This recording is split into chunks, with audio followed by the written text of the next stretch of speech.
Hello friends, তোমরা দেখছো আরবি কেস স্টাডি। তো বন্ধুরা, এইমাত্র কিন্তু ওয়েস্ট বেঙ্গল পুলিশ রিক্রুটমেন্ট বোর্ডের তরফ থেকে কিন্তু একটি অফিসিয়াল নোটিশ প্রকাশিত করা হয়েছে constable in West Bengal police 2024 সংক্রান্ত। অর্থাৎ তোমরা অন স্ক্রিনে দেখতে পাচ্ছ, এখন আমি আছি ওয়েস্ট বেঙ্গল পুলিশ রিক্রুটমেন্ট বোর্ডের অফিসিয়াল ওয়েবসাইটে। তো এখানে কিন্তু এইমাত্র তোমাদের recruitment to the post of constable in West Bengal police 2024 এই রিক্রুটমেন্ট সংক্রান্ত কিন্তু অফিসিয়াল নোটিশ প্রকাশিত করা হয়েছে। দেখো, 25/5/2026। তো আজকে এইমাত্র কিন্তু এই নোটিশটি প্রকাশিত করা হয়েছে। তো কি সংক্রান্ত নোটিশ প্রকাশিত করা হয়েছে সমস্ত কিছু বিস্তারিতভাবে তোমাদের সাথে আমি এই ভিডিওর মাধ্যমে আলোচনা করব। তাই তোমরা কিন্তু একদম ভিডিওটি স্কিপ করবে না। তোমরা যারা recruitment to the post of constable in West Bengal police 2024-এর জন্য ওয়েট করে আছো, তো এখানে গেট ডিটেলসে ক্লিক করলে নোটিশ সংক্রান্ত নোটিশে কী বলা রয়েছে সমস্ত কিছু আমরা দেখতে পারবো। এবং তোমাদের বন্ধুদের কিন্তু অবশ্যই শেয়ার করবে যারা এই ফাইনাল মেরিটের জন্য ওয়েট করে আছো। তো দেখে নাও গেট ডিটেলসে ক্লিক করার পর কোন নোটিফিকেশন অর্থাৎ কী সংক্রান্ত নোটিশ জারি হয়। তো দেখো, এটা কিন্তু এই যে অন স্ক্রিনে দেখে নাও, এটা কিন্তু আজকেই প্রকাশিত করা হয়েছে 25/5/2026। তো তোমাদের সামনেই কিন্তু আমি নোটিশটি ওপেন করছি। তো দেখো, recruitment to the post of constable in West Bengal police 2024 আজকে একটু আগে নোটিশটি প্রকাশিত করা হয়েছে। তো দেখো, এখানে কিন্তু কয়েকটা তোমাদের কেসের যে নাম্বার সেটা কিন্তু দেওয়া আছে।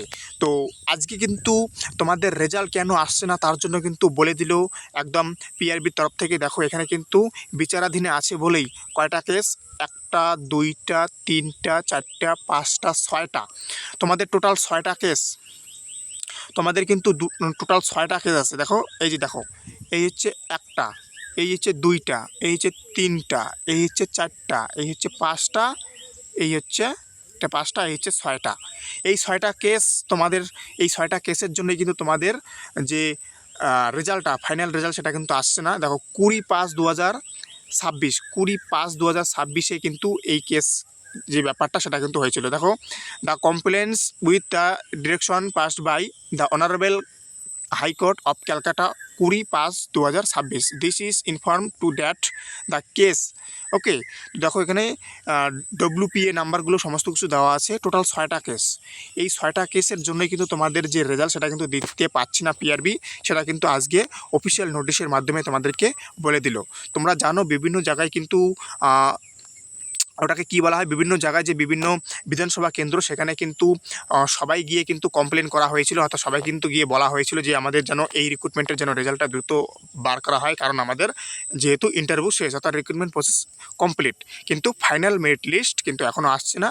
এটা নিয়ে তোমরা কিন্তু সবাই বিভিন্ন বিধানসভা কেন্দ্রে উত্তরবঙ্গ উন্নয়ন মন্ত্রী, তারপরে ডেপুটি চিফ মিনিস্টার সমস্ত জায়গায় কিন্তু তোমরা ডেপুটেশন দিয়েছিলে। তো তারপরেই কিন্তু দেখো এটা কিন্তু পদক্ষেপ নিয়েছে। তো তোমাদের কিন্তু এখন একটা হচ্ছে কথা, তোমাদের কেস না মেটা পর্যন্ত কিন্তু তোমাদের রেজাল্ট আসবে না, সেটা কিন্তু বুঝে গেলে। তো আজকে কিন্তু পরিষ্কারভাবে তোমাদের কেস নাম্বারগুলো কিন্তু বলে দিল। ডাব্লিউপিএ, দেখো আমি কেস নাম্বারগুলো বলি, ডাব্লিউপিএ 6594, তারপরে ডাব্লিউপিএ তারপরে হচ্ছে 6624, ডাব্লিউপিএ 7318, ডাব্লিউপিএ 9537, ডাব্লিউপিএ 9538 এবং ডাব্লিউপিএ 9541। এই 6টা কেস, এই 6টা কেস না মিটলে কিন্তু তোমাদের রেজাল্ট কিন্তু প্রকাশিত করছে না পিআরবি। তাই এই রেজাল্ট কিন্তু তোমাদের কেসের জন্যই আটকে ছিল। এটা কিন্তু আজকে কিন্তু তোমাদের একদম পরিষ্কার হয়ে গেল। এতদিন পিআরবি কিন্তু কোনো নোটিশ দেয়নি, তো আজকে কিন্তু নোটিশের মাধ্যমে পরিষ্কারভাবে বলে দিল যে তোমাদের কিন্তু কেসের জন্য কিন্তু তোমাদের রেজাল্টটা আসছে না। তো এই নোটিশটি আমি অবশ্যই টেলিগ্রামে দিয়ে রাখবো, তোমরা চাইলে দেখে নিতে পারো। তো থ্যাংক ইউ ফর ওয়াচিং আরবি কেস স্টাডি। দেখা হচ্ছে আবার নতুন কোনো আপডেটের সাথে। ততক্ষণ ভালো থাকবে, সুস্থ থাকবে। জয় হিন্দ, জয় ভারত, বন্দে মাতরম।